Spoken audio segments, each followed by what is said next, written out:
Visto de Lisboa, o presidente Marcelo Rebelo de Sousa cumpre esta semana uma visita oficial a Angola. Visto de Luanda, o Ticelito vai receber um banho de carinho que deixará para trás todos os irritantes nas relações entre os dois países. Bem-vindo a esta comissão política que se faz entre Portugal e Angola, entre pastéis de Belém e Moamba, banana e cola.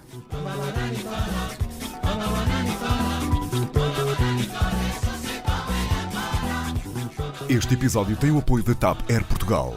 Dê asas ao seu negócio e ganhe dinheiro enquanto voa. Adira já ao programa da TAP para empresas em tapcorporate.com.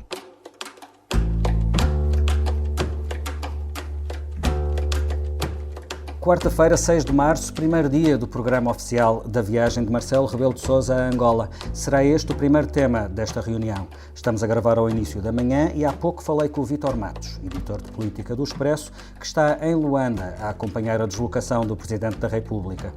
E como sempre, há mais dois temas em agenda na Comissão Política. Para surpresa geral, a conta do novo banco não para de aumentar. Sim, a parte da surpresa geral, como percebeu, era a ironia. Agora só mais 1.149 milhões de euros.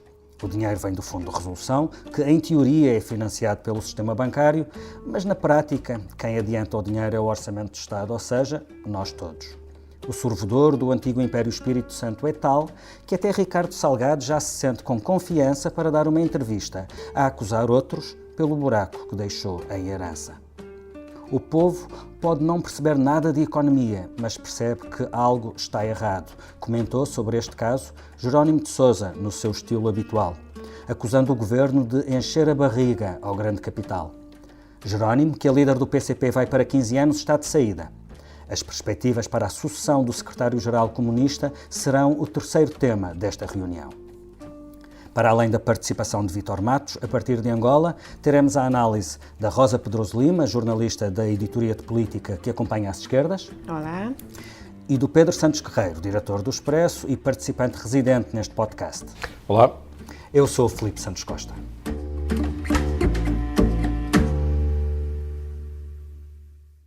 O que neste momento é significativo não são os irritantes do passado, nem os insignificantes do presente. São os importantes do futuro. E a diferença entre um político e um estadista é que o político prende-se aos irritantes e aos insignificantes e o estadista olha para os importantes.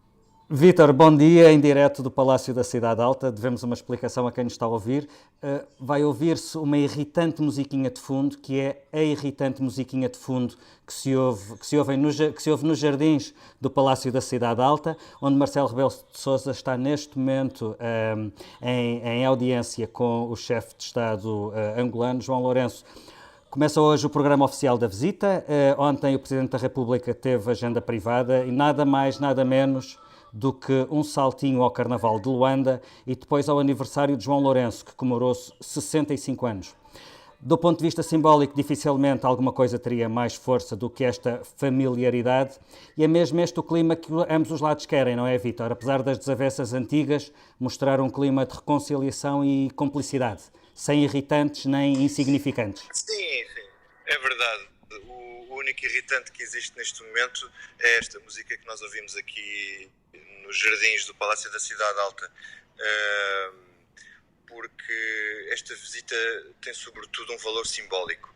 Por mais acordos que se vão assinar, por mais dívidas que sejam pagas às empresas portuguesas, isto tem o valor simbólico de consolidar as relações entre os dois países.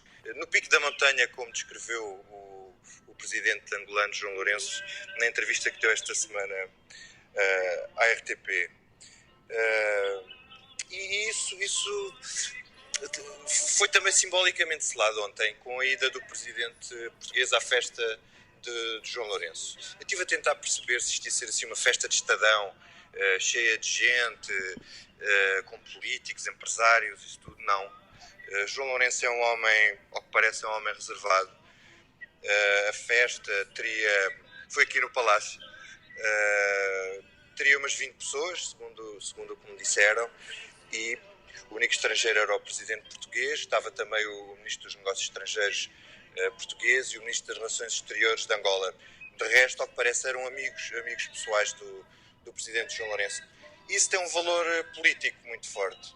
Há aqui um contexto político e um contexto económico especial em Angola que enquadra esta visita. Primeiro, e nós percebemos isso nas ruas e nas conversas com as pessoas, há uma descompressão política, há um ambiente político mais distendido desde que João Lourenço chegou à presidência. Há pessoas até que nos diziam que esta conversa que estamos a ter aqui agora no outro tempo não era possível, ou estávamos aqui a falar baixinho. Pronto. E agora a situação política desse ponto de vista é mais... há uma certa libertação. Mas depois, por outro lado, os problemas económicos estão muito mais agravados. E é aí que entra a questão das relações com Portugal. Quer dizer, quando Portugal teve sob resgate o capital angolano, era importante. Agora é o contrário. Quer dizer, com a quebra dos preços do petróleo, Angola precisa desenvolver tudo aquilo que é a economia não petrolífera e reduzir a importação de bens essenciais, como bens alimentares, e daí uma aposta na agricultura. Por isso é que vem cá o Ministro da Agricultura português e por isso é que Angola quer cá investidores. O problema é que investir em Angola, o Eldorado do passado, com empresas de construção civil, porque não é isso que o país precisa neste momento. E o investimento agora é muito mais complicado porque, por exemplo, o investimento industrial, as fábricas têm dificuldades de fornecimento de energia e, portanto, uma boa parte das fábricas, ou grande parte das fábricas, funciona a gerador, o que não é propriamente um negócio com o melhor retorno. E outro problema gravíssimo é da qualificação dos recursos humanos. Houve empresários que me tiveram a dizer que têm problemas gravíssimos para ter pessoas qualificadas a trabalhar. Portanto, e para chegar à questão dos investidores, há aqui uma questão de confiança que está a ser trabalhada entre as duas delegações, que é o pagamento das dívidas às empresas portuguesas.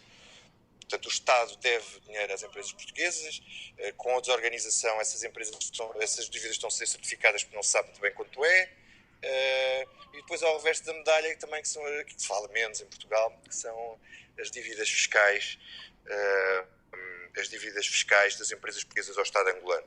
Mas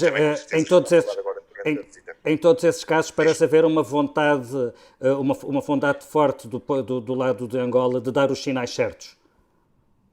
Sim, porque Angola quer investidores e quer gerar confiança.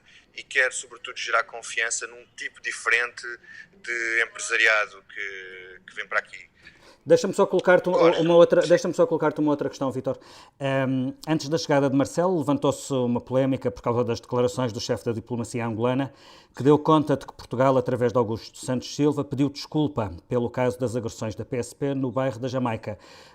O ministro dos Negócios Estrangeiros português desmentiu que tenha havido esse pedido de desculpas, mas confirmou 2 telefonemas em que Lisboa lamentou o sucedido e agradeceu a postura responsável de Luanda. Se isto não foi um pedido de desculpa em linguagem diplomática, pelo menos parece. Em que é que ficamos? E isto está a ter algum impacto na visita? Não está a ter impacto nenhum na visita. Aliás, Marcelo Rebelo de Sousa tratou de matar o assunto à chegada com a frase que tu puseste. Que ouvimos há pouco, sim. Inicialmente, a dizer que isto era um insignificante. E, de facto, a linguagem diplomática às vezes presta-se a ambiguidades. E o Ministro das Relações Exteriores de Angola também talvez tenha sido, não foi propriamente uma gafe, mas talvez tenha sido um bocadinho desabrido na forma como colocou o homólogo português numa situação desconfortável, porque ele estava a ter aqui um discurso para consumo interno para Angola, sem dar, se calhar, especial relevância ao efeito que isso podia ter em Portugal, nomeadamente a reação das próprias polícias, a reação das polícias em relação ao próprio governo. Pedro, o Ministro das Finanças angolano disse ao Expresso que já foram certificados créditos avaliados em 265 milhões de euros, dos quais já foram pagos 144 milhões, ou seja, 55% do total. Como dizia há pouco o Vítor, há mesmo um esforço da parte de Angola no sentido não só de normalizar, mas de olear a relação com Portugal, nomeadamente na parte económica. Este era um dos assuntos que estavam pendentes e que estão a ser resolvidos, deixou de ser um assunto prioritário, mas Angola quer reciprocidade nesta entrega, neste envolvimento. E aí há uma ligeira diferença entre o que são os interesses das empresas portuguesas e o que é o interesse de Angola, porque as empresas portuguesas estão essencialmente interessadas em comércio, ou seja, em exportar, e as empresas, e Angola está sobretudo interessada em investimento, ou seja, em criar postos de trabalho em Angola. Tem um programa de privatizações, que a maior parte são empresas relativamente pequenas, mas quer incluir investimento português também nessas privatizações, e é por isso que Angola não se está a entregar, enfim, apenas de braços abertos, quer também acolher também os nossos braços abertos. Isso é uma relação económica que faz sentido. Mas as empresas portuguesas já têm capacidade para se voltar a aventurar num mercado como Angola? As empresas portuguesas têm muito pouco capital e é por isso que investem pouco em Portugal, quanto mais lá fora. Não estamos a falar de investimentos muito grandes, mas estamos a falar de investimentos que até eventualmente podem ser feitos em parceria com outras empresas estrangeiras, porque Angola precisa mesmo de capital, precisa mesmo de investimento, precisa de divisas. Angola tem, como sabemos, um problema financeiro grave para resolver. E até alguns meses Portugal foi sendo posto como secundário. Não é? Isso tinha a ver com o momento diplomático e político e na justiça que se vê naquela altura, e esta viagem marca, ou tenta marcar, uma viragem, como sinalizou o Vítor Matos, uma viragem política nesse sentido.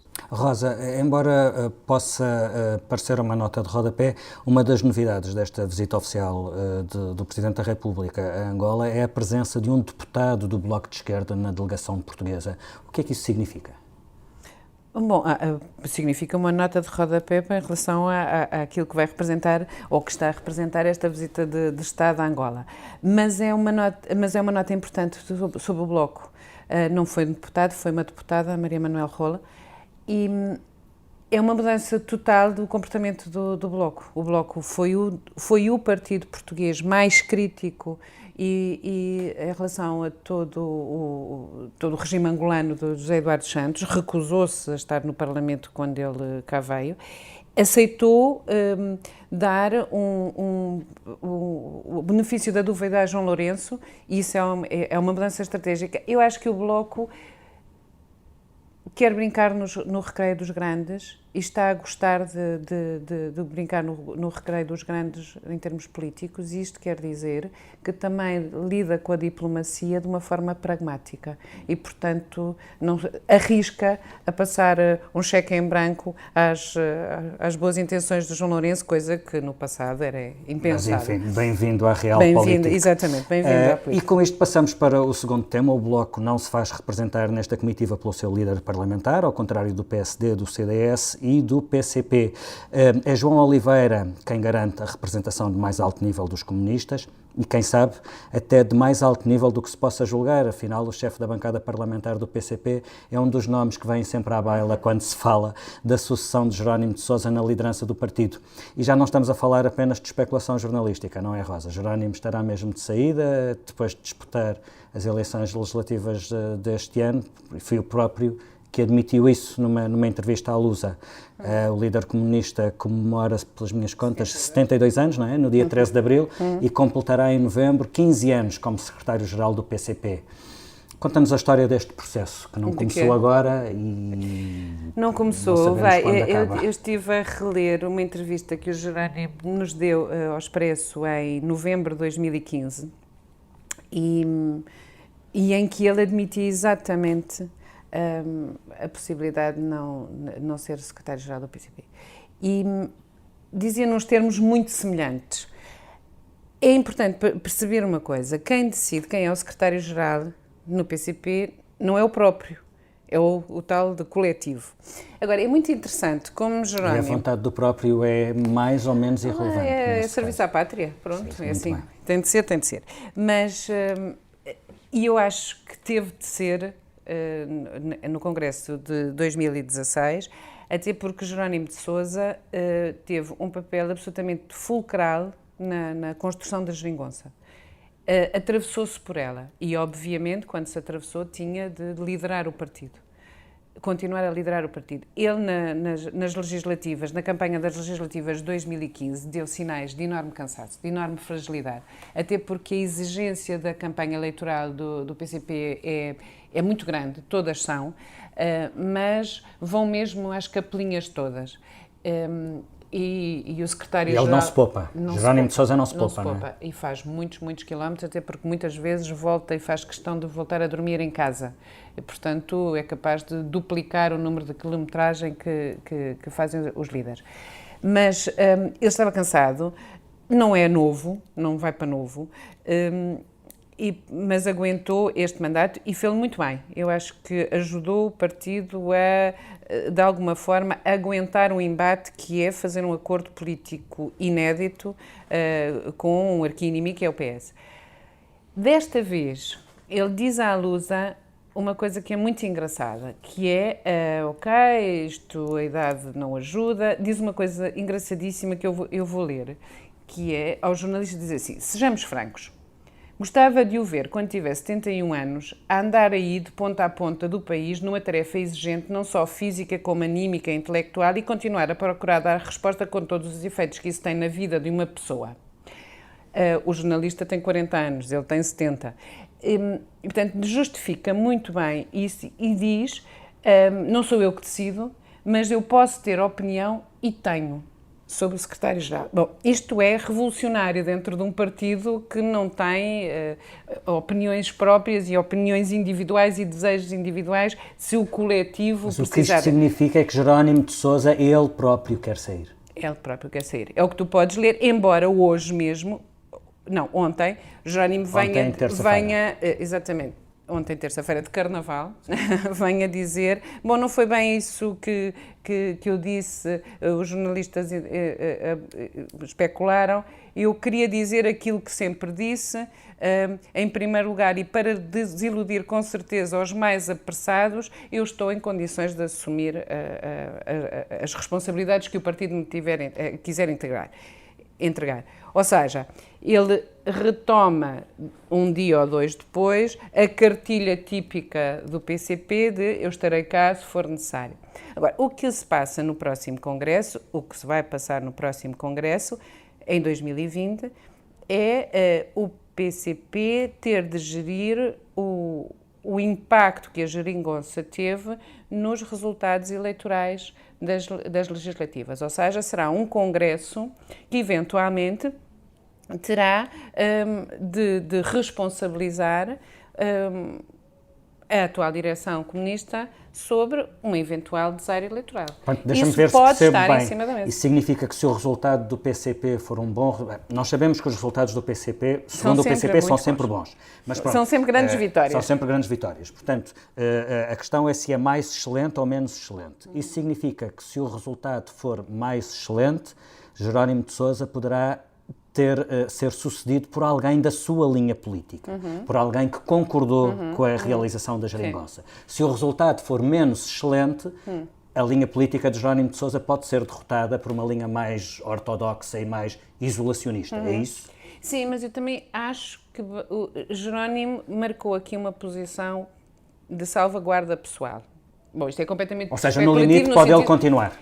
Sim, mas também, se houver um mau resultado do PCP, ele próprio já tinha antecipado a sua saída. Portanto, não será, foi penalizado e teve de sair. Não. Ele abriu a porta, nomeadamente aos seus críticos, para está livre para sair, independentemente do resultado.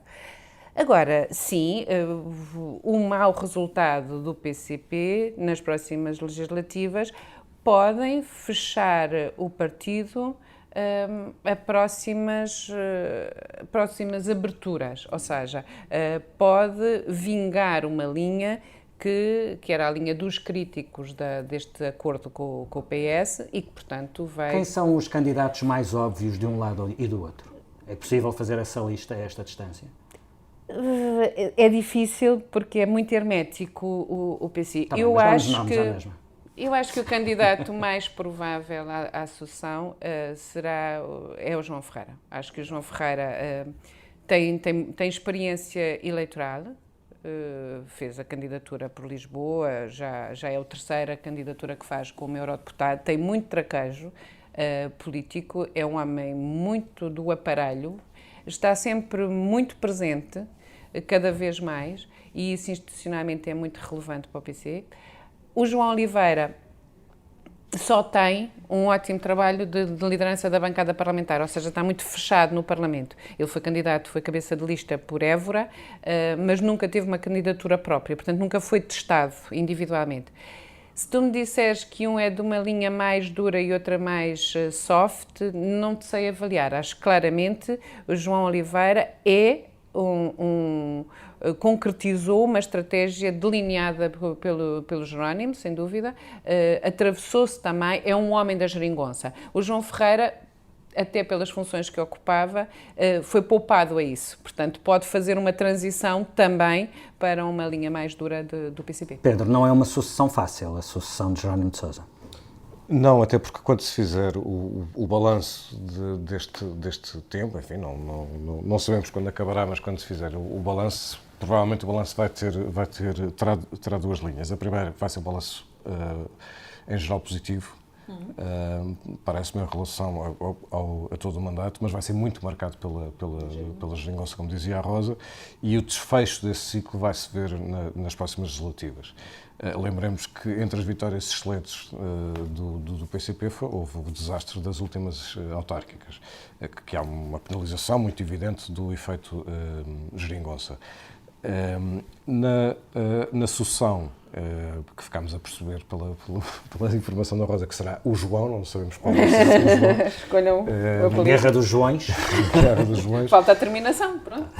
É importante lembrarmos que o PCP não é apenas um partido relativamente hermético, hermético no sentido que não transpira muito para fora, não há muitas fugas de informação, nunca houve, mas é um partido muito ortodoxo, incluindo no seu processo, não lhe vou chamar eleitoral, mas no seu processo de escolha, que não é feito nem num repente, são processos muito preparados, muito maturados, e que estão de acordo, obviamente, com linhas internas, mais ou menos duras, se quisermos, mas não são processos nada instantâneos, são processos completamente preparados e nós, o resto do país, somos sempre os últimos a saber, porque de facto é um partido diferente dos outros nisso e é muito hermético. E quem quer que seja o futuro líder do PCP, se há uma certeza que podemos ter, é que continuará a bater-se contra o grande capital dos Melos, dos Champalimous e dos Espírito Santo.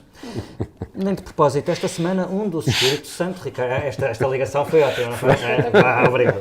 Esta semana um dos Espírito Santo, Ricardo Salgado, depois de cumprir uma longa travessia do deserto, voltou ao palco mediático com uma entrevista à TSF. Garantiu que a culpa de tudo o que de mal se passou com o banco e com o Grupo Espírito Santo foi do Banco de Portugal e do anterior governo e jurou que todos os dias sofre pelos espoliados do BES. Penso todos os dias nos lesados, todos os dias, e sofro com isso. O Banco Espírito Santo tem 150 anos, nunca lesou ninguém. Agora, quem desencadeou este processo do cerco, como há pouco lhe disse, a área não financeira do grupo, que acabou por fazer cair empresas como a Tranquilidade e outras, grande maioria das empresas da área não financeira acabaram por sobrar todas por causa do aperto do cerco, não fui eu também. Não fui eu que provoquei os lesados, não fui eu que causei esta resolução, não sou responsável por isso. Ou seja, Ricardo Salgado não disse nada de novo, a novidade é que voltou a dizê-lo. Talvez, Pedro, motivado pela pressão mediática que se abateu sobre o governador do Banco de Portugal, Carlos Costa, ou pela oportunidade criada pela notícia da semana passada de que será preciso injetar mais 1.149 milhões de euros do novo banco. Ricardo Salgado sentirá que, com tantas más notícias envolvendo aquele que ele vê como seus adversários, a maré poderá estar a virar a seu favor? Não creio, mas Ricardo Salgado vai sempre manter a sua narrativa. Eu admito até que ele acredite nela, atenção, não digo que seja uma jogada de comunicação. É a verdade a que ele tem direito, não é? Não, ele acredita, tem o direito a acreditar na sua verdade, usando aquela frase de António Costa sobre José Sócrates. A verdade é que tenho direito, é o slogan do Diário. Tu estás a ficar perigosa neste ministro. Eu queria dizer, acreditar na a verdade, aquela que acredita ser a sua verdade. Não, sim. Sabes que por acaso isto é um parênteses. Ricardo Salgado conseguiu a paz social dentro do banco, naquela altura. Lembramos que o banco foi privatizado, o BES foi reprivatizado em 92, salvo erro. Por Cavaco Silva, e teve sempre consigo, desde muito cedo na administração, um membro da administração que vinha dos sindicatos e que sempre o ajudou a ter as relações sociais que na altura eram mais acesas do que mais tarde. O Ricardo Salgado vai ter sempre uma narrativa e ela é mais ou menos a mesma, mas ela não vai surgindo por acaso, não é só uma questão de querer ou não querer resgatar a sua reputação e a sua imagem pública. Lembremos que o caso Banco Espírito Santo ainda nem sequer avançou para uma acusação no Ministério Público. É um caso muito complexo, ele é mais complexo do que a Operação Marquês, do ponto de vista técnico. Provavelmente, aliás, o Carlos Alexandre, numa entrevista que deu ao Expresso, o juiz Carlos Alexandre disse isso, que é provavelmente o caso mais complexo neste momento do Ministério Público, mas ele, é muito pouco crível que não haja uma acusação e que, portanto, depois não haja julgamento. Portanto, esta narrativa já foi usada, aliás, em inquéritos junto do Ministério Público e há de ser usada sempre. Portanto, não é por acaso que Ricardo Salgado a vai dizendo, é porque ele tem que construir a sua própria narrativa, que faz parte da sua defesa, não apenas perante a sociedade e perante os lesados, ou como tu disseste, os expoliados, mas também perante os tribunais, onde certamente terá de responder. Pedro, mas, entretanto, o Ministro das Finanças anunciou uma auditoria, não ao novo banco, como se poderia esperar, mas ao processo de concessão de créditos no tempo do BES, ou seja, se bem percebe, será uma auditoria parecida com aquela que se fez em relação à concessão de créditos nos anos de forrobodó da Caixa Geral de Depósitos.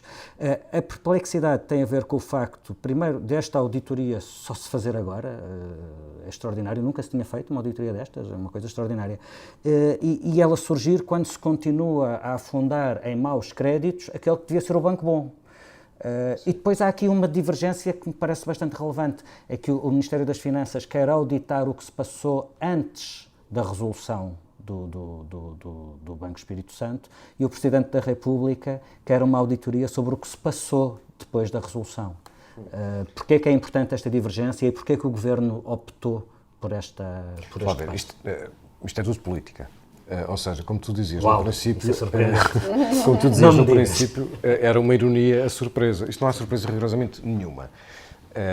A não ser no discurso que vai sendo construído, o discurso político vai sendo construído desde o princípio, e se nós fizermos um curto flashback, lembramos de, em 2014, quando é feita a resolução, ser dito que os 4,9 mil milhões seriam suficientes. Em 2015, o banco é colocado à venda e fracassou, e toda a gente sabia que era preciso pagar para vender, coisa que está a acontecer. E o Governo dizia que não.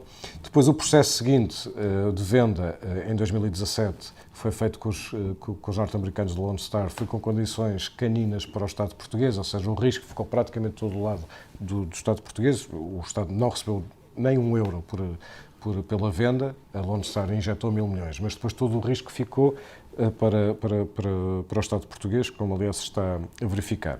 E, portanto, quando o Estado injetou, vou só falar da parte do Estado, 3,9 mil milhões de euros em 2014, mais cerca de 800 milhões de euros, um valor superior a 800 milhões de euros no ano passado, mais 1,15 mil milhões que estão previstos para este ano. E podemos dar já uma notícia em primeira mão, daqui a um ano vai ser preciso mais dinheiro. Não será tanto em princípio, mas será... Até porque a Lone Star sabe que esse dinheiro está lá para o retornar. Portanto, quando é feita a venda, é feita uma assunção máxima de créditos em risco que o Estado ainda poderá ter de cobrir. É esse dinheiro que está a ser gasto. E depois destes 1,1, ainda mais 2 mil milhões que o Estado poderá ter de cobrir. Estamos a falar de quê? De créditos antigos. porque não é crível que nestes anos em que houve crescimento económico, e quando há crescimento económico não há muito crédito mal parado, não é crível que nestes anos tenham aparecido novos créditos que tenham gerado imediatamente imparidades surpreendentes que levem o novo banco a ter prejuízos superiores a 1.000 milhões de euros, como aconteceu agora em 2018. Não, o que estamos a fazer há vários anos é a gestão seletiva dos ativos tóxicos, e todos os anos há uma nova surpresa. Afinal, há aqui mais créditos. E soma quanto? Só para o novo banco? Depende da conta que queiras fazer. Quanto é que o Estado já injetou, por exemplo, embora ou que vai seja injetar até para o próximo ano. Embora seja financiamento, porque supostamente os bancos vão pagar ao longo das próximas décadas ao Estado português, a conta neste momento vai em 6 mil milhões e pode ir até aos 8. Isto é só o Estado português. Os bancos já injetaram cerca de 1.000 milhões através do Fundo de Resolução, a Lone Star já injetou 1.000 milhões e houve uma transferência de obrigações de cerca de 2.000 milhões de euros que saiu do Banco Bom para o Banco Mau e, portanto, esses obrigacionistas também, do fundo, é como se tivessem injetado dinheiro. Portanto, se somares isto tudo, já vais em cerca de 10 mil milhões e o valor pode ainda ser... pode ser ainda um bocadinho superior, não muito mais. Pedro, mas neste momento estamos só a falar do novo banco. Agora deixa-me fazer a pergunta de Totó. O novo banco não era o que não tinha créditos ativos tóxicos? O Banco Bom, exatamente. Não era o Banco Bom? Mas a farsa começa aí. A farsa, do ponto de vista de opinião pública ou de manipulação da opinião pública, começa aí, quando se diz que o novo banco, que separaram os créditos bons e os créditos maus. Não é verdade. Porque no Banco Bom, no novo banco, havia um valor muito elevado que não sabem de quanto é, mas de créditos que já eram tóxicos, mas não estavam reconhecidos como sendo tóxicos. Qual é a diferença? A Caixa de Depósitos, há 2 anos, fez um aumento de capital, ou anunciou um aumento de capital de 5 mil milhões, mais coisa, menos coisa. O que é que a Caixa fez? António Domingos chegou lá e disse: a conta total é esta, vamos assumi-la toda à cabeça. E, portanto, deu um valor estapafúrdio de 5 mil milhões de euros. O novo banco está a fazer, como o BCB também fez no passado, o que está a fazer, vai fazendo isto aos poucos e, portanto, há pequenas injeções de capital aos poucos. Qual é a diferença? É que a Caixa é um banco público, não é um banco privado. E, portanto, quando se pediu 5 mil milhões, não se pediu a acionistas, pediu-se a contribuintes. Quando se é um banco privado, tem que se ir fazendo a gestão não só da opinião pública, mas também dos acionistas. Este é um banco privado onde o Estado também paga, os contribuintes também pagam a conta. Sim, claro. Embora o objetivo seja que ele seja totalmente privado, neste momento ainda 25% ainda é do Fundo de Resolução e é o acionista minoritário, que somos nós todos, que estamos a injetar, que estamos a pagar esse passado. Porque é passado. Também podemos dar essa notícia em primeira mão. O resultado da auditoria vai ser que os créditos tóxicos eram créditos ainda do tempo do BES. Exatamente. Então, e seguimos para outros assuntos que não nos saem da cabeça. Vítor, para além dos passarinhos que neste momento se ouvem no jardim do Palácio Presidencial, já não aquela musiquinha irritante, mas passarinhos, o que é que não te sai da cabeça? Olha, devo dizer-te, antes de mais, que aqui o Palácio da Cidade Alta é muito agradável, isto é lindíssimo de facto, e os jardins são muito bonitos, isto tirando o calor de ananases, que aqui está, ananases, leia-se, calor e umidade, é bastante agradável. Contrasta imenso com a cidade de Luanda. E o que não me sai da cabeça realmente é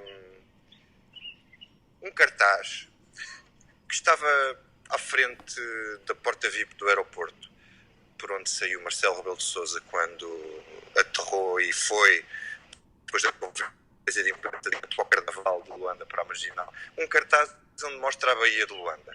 Acontece que o cartaz não mostra só a Baía de Luanda, que é o sítio mais bonito da cidade, mostra uma série de torres de construções, torres em construção, que ou estão paradas as obras ou estão vazias.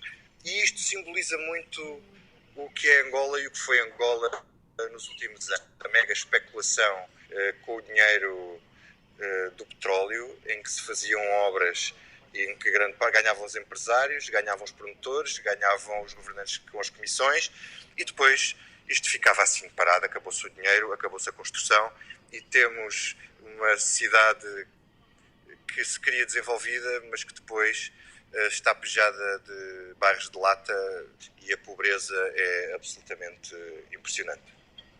Obrigado, Vítor, e boa festa em Luanda. Bom, no meu caso, eu tento não ter agenda nesta parte do podcast e falo mesmo das coisas que não me saem da cabeça e mentiria se dissesse que, se falasse de outro assunto que não aquela gloriosa vitória de sábado passado do Benfica sobre o Futebol Clube do Porto.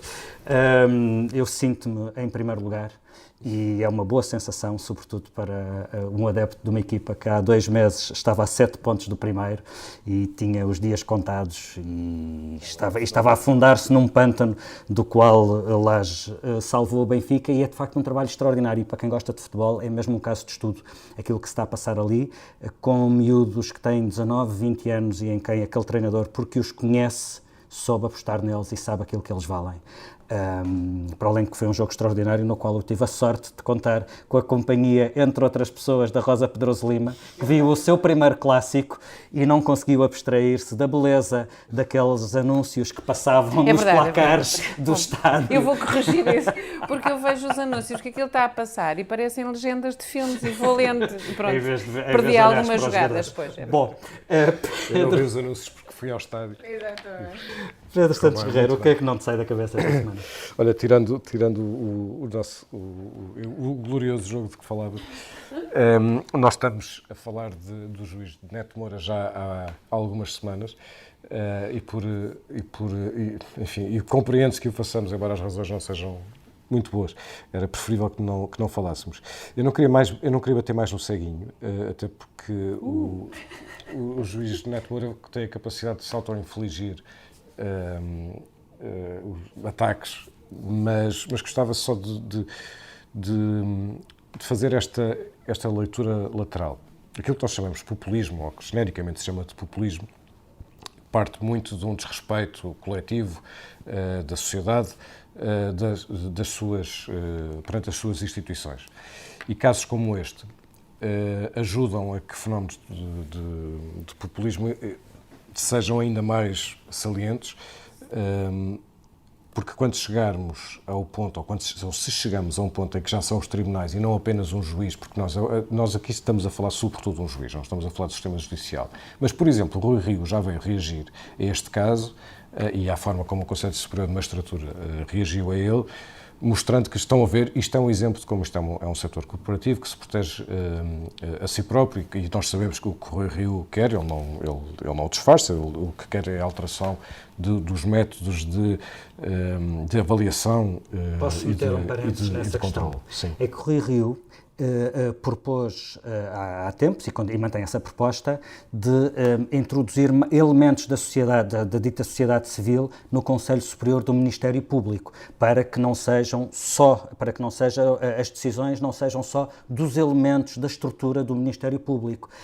E aquilo que o Rui Rio quer no Conselho Superior do Ministério Público é equipará-lo ao que se passa no Conselho Superior de Magistratura, que o Rui Rio vem agora dizer que afinal funciona mal. Portanto, o Rui Rio, para resolver o problema do Conselho Superior do Ministério Público, quer equipará-lo ao funcionamento do Conselho Superior de Magistratura, que, segundo o Rui Rio, é mau. Fechei o parênteses.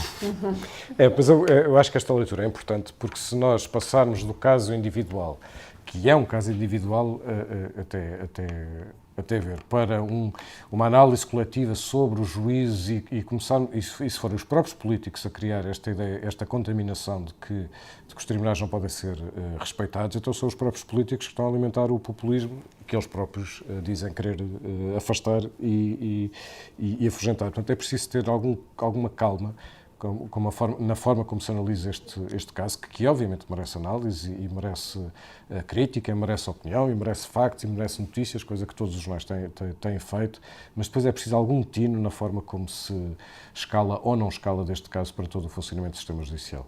Rosa, e a ti, o que é que não te sai da cabeça esta semana? Olha, o Pedro usou 2 palavras sobre que associados aos políticos são muito úteis agora para aquilo que não me sai da cabeça, que é tino e calma.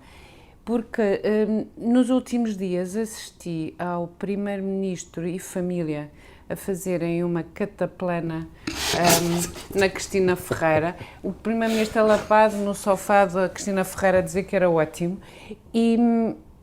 E assisti também a Joana Amaral Dias a participar numa coisa inenarrável chamada Roast Toy, em que ela Roast Toy, é assim uma cena que encheu o campo pequeno para pessoas assistirem ao espetáculo de outras pessoas a bardenar, a chincalhar, a humilhar uns aos outros. Bom, sendo que a figura central desse espetáculo era o Grande Toy. O Grande Toy. Grande Toy. Porque foi a única a estar ali divertido. A Joana Amaral Dias foi-se viciada e aplaudia os próprios insultos.